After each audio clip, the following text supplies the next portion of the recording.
یوسف کو عمر بن عبدالعزیز نے دیکھا جہنم میں، آنتیں پھٹی ہوئی ہیں، پیٹ پھٹا ہوا، آنتیں نکلی ہوئی ہیں، اور ایسے گدھے کی طرح چکر کاٹ رہا ہے، تو پوچھا کیا حال ہے؟ کہا بس ایمان کی آس پہ پڑا ہوں کہ کبھی تو اللہ جنت میں ڈال دے گا۔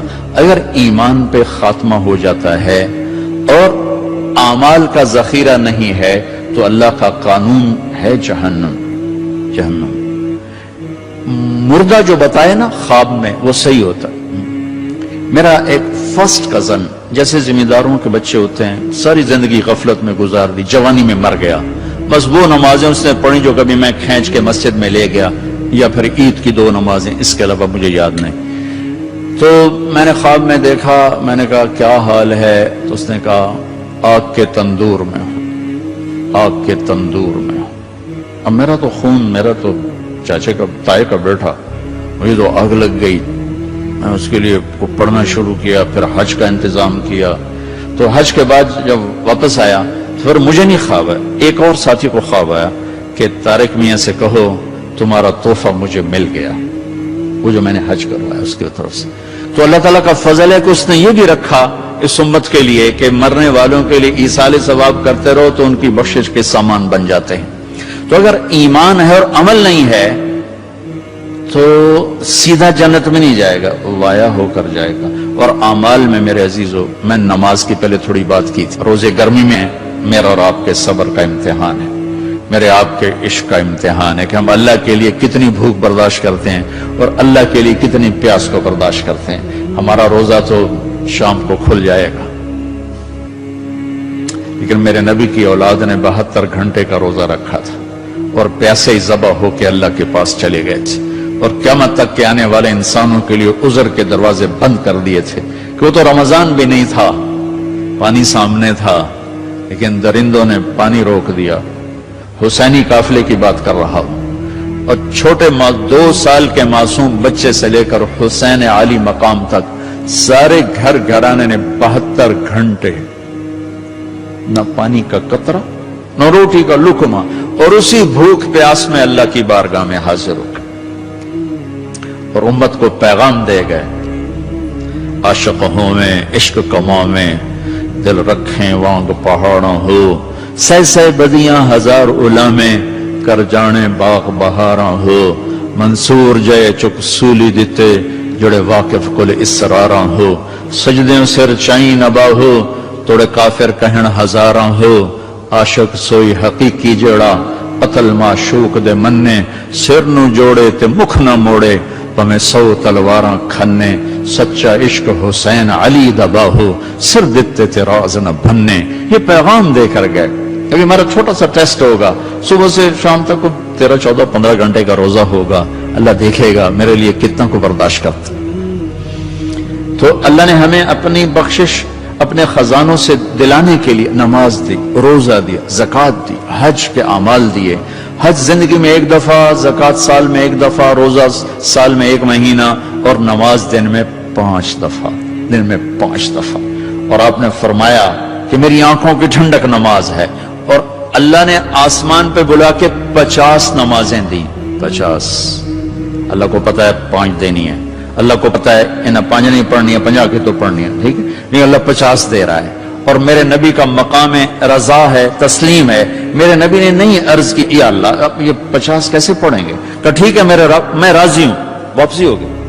جب اللہ میں نے یہ کہیں پڑھا نہیں واضح کر دوں، لہٰذا میری بات غلط بھی ہو سکتی ہے 100%، اور ٹھیک ہونے کا بھی امکان موجود ہے، کہ جب اللہ پاک نے دیکھا کہ میرا نبی تو تسلیم و رضا پہ وہاں پہنچ گیا ہے کہ سوال ہی نہیں کیا کہ یا اللہ انہیں 50 کتوں پڑھنی ہے، تو انہوں نے موسیٰ علیہ السلام کو آگے کھڑا کر دیا، ہوگا۔ میں اس لیے کہتا ہوں کہ میرے پاس اس کا کوئی ثبوت نہیں، میرا اپنا ذاتی ایک ذوق۔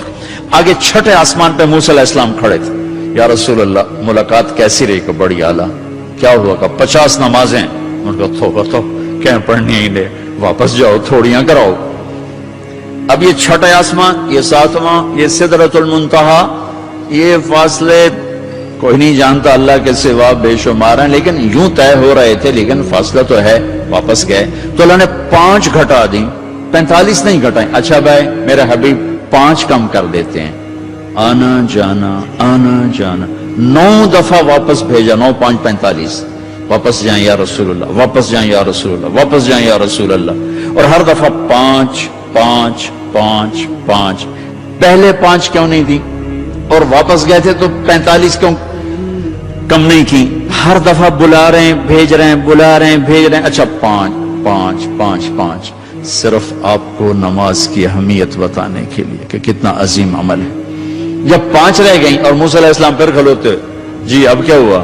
کہا جی 5 رہ گئی ہیں، کہا نہیں واپس جائیں، کوئی نہیں پڑھیں گے، کہا نہیں اب میں گیا تو یہ بھی اڑ جائیں گی، پھر میری امت کا کیا بنے گا، مجھے شرم آتی۔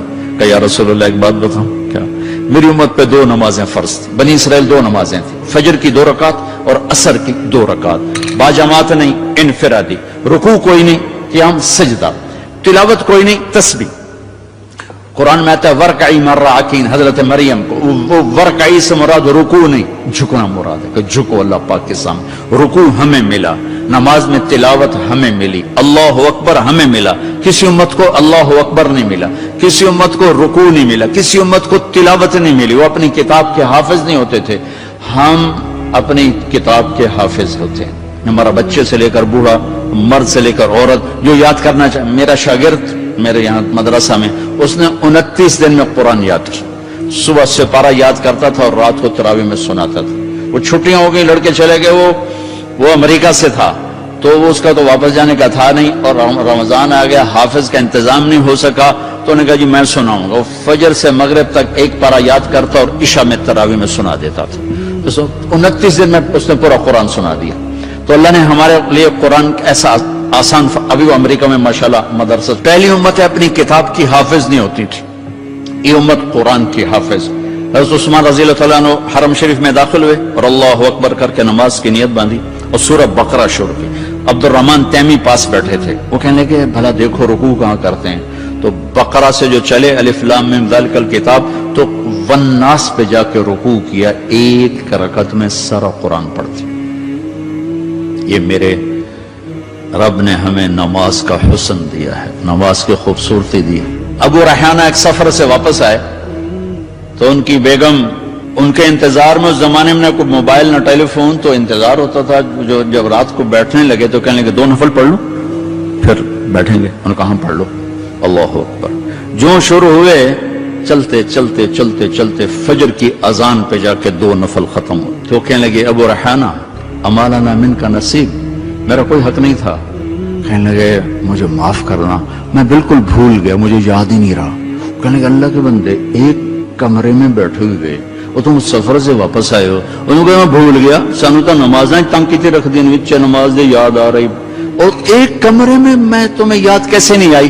کہنے لگے جب میں نے قرآن شروع کیا تو جنت میرے سامنے ایسی آئی کہ مجھے بھول ہی گیا کہ میں کہاں کھڑا ہوا۔ ہماری یہ نماز چاہے نہ بنے، چاہے یکسوئی والی نہ بنے، لیکن ہمیں سجدے کا حکم ہے، اگرچہ بت ہیں جماعت کی آستینوں میں، مجھے ہے حکم اذان لا الہ الا اللہ۔ وہ بت میری اپنی آستین میں بھی ہوں گے تو بھی مجھے سجدہ کرنا ہے، میرا دل ٹکے نہ ٹکے مجھے ماتھے کو زمین پہ ٹیکنا ہے اور مجھے اپنے اللہ کے سامنے جھکنا ہے۔ تو موسیٰ علیہ السلام نے کہا 2 نمازیں نہیں پڑھ سکے، 5 کیسے پڑھیں گے؟ کہ بس جس کا نصیب ہے وہ پڑھے گا، میں واپس نہیں جاؤں گا، میں لے کے جاؤں گا۔ جب آپ چلے نیچے تو پیچھے سے اللہ کی آواز ہے، میرے محبوب ہماری تو پھر 50 ہی ہیں، آپ کی امت 5 پڑھے گی، 50 لکھوں گا، آپ کی امت 5 پڑھے گی، 50 لکھوں گا۔ تو ہمیں اللہ نے کتنے ہمارے لیے رحم و کرم کا دروازہ کھولا کہ ایک ہمیں نماز جیسی دولت دی، پھر اس کو باجماعت مسجد کے ساتھ جوڑا، مسجد کی دوڑ لگانے کو کہا، ایک نماز سے دوسری نماز کے درمیان گناہوں کی معافی کا اعلان کیا، ایک جمعے سے دوسرے جمعے کے درمیان گناہوں کی معافی کا اعلان کیا، فجر سے ظہر تک کے درمیان جو کچھ ہوا ظہر پڑھی اللہ نے معاف فرما دیا، عصر کے تک جو کچھ ہوا عصر پڑھی اللہ نے معاف فرما دیا، مغرب پڑھی معاف، عشاء با جماعت پڑھ کے سو جاؤ، فجر مسجد میں جا کے پڑھو، ساری رات تہجد لکھی جائے گی۔ ایک آدمی تہجد نہیں پڑھ سکتا، کمزور ہے، عشاء با جماعت پڑھ لے، فجر با جماعت پڑھ لے تو ساری رات تہجد میں لکھی جائے گی، ساری رات اس کی عبادت میں لکھی جائے گی۔ اللہ نے ہمیں عبادات میں نماز اعلیٰ درجے کی چیز دی ہے۔